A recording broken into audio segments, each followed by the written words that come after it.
What we do for this particular event is we represent the U.S. Army, most of which were from Fort Klamath, that fought against the Modocs here in the Stronghold. Have you ever tried to throw a rock and get it inside a box or even a hole? Yeah. You try and throw it up and over, right? That's what this does.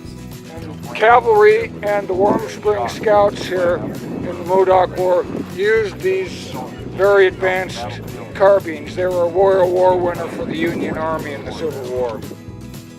I portray a first sergeant, non-commissioned officer. I try to give them a little taste of what the drill and discipline and manners were expected and obedience were expected from the soldiers. He would first be given the order to guard against infantry, guard! And then, when it came time to actually closing with the enemy, he'd have the option to thrust, to twist again, and forcibly pull it back out of the enemy.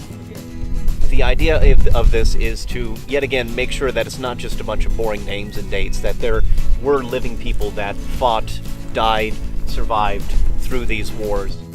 Captain Jackson with the 1st U.S. Cavalry brought his troops in to try to put them back on the reservation. And while they were talking, somebody somewhere in the camp fired a shot. But because that one shot was fired, they had a skirmish there in that camp and in Hooker Jim's camp across the river.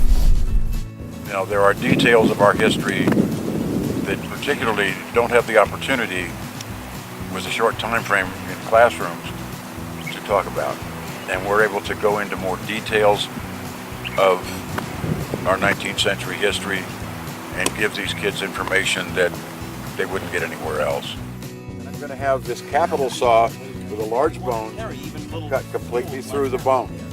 Known as a forge cap because there's a lot of room on the inside there for us to put things like eggs and whole chickens sometimes if we really want to ruin this thing.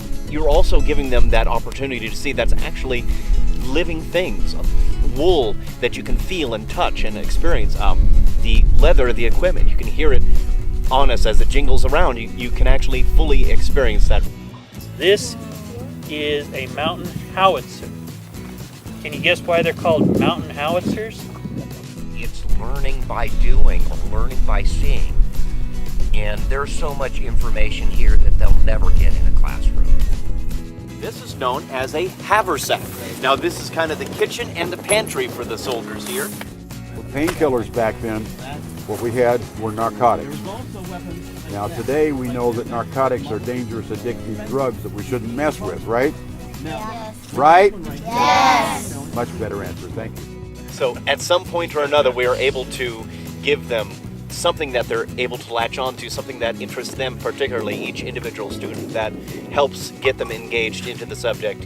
You know, there's some fun to be had in history, some fun to be had in recreating the life and times of the soldiers and the civilians and things like that. With a saber like this, a period one would be sharpened all the way to about, just kidding. Something here to go out and experience what the soldiers did, living out here among the wind and the misery and the lava rocks and whatever. You get a first-hand experience rather than just reading it in the books what happened. When they dunked it in the coffee, the weevils would start squiggling out, trying to get away from all that heat. And what the soldiers would do would take a spoon or their hand and skim them off the top and flick them away. Or, you know, if they're not as particular about such things, just, nice extra bit of protein, right? Okay. It's a wonderful thing. Tell you what, the biggest thing is that we have the kids come through here and we spend time with them and we give them an idea of what it's actually like.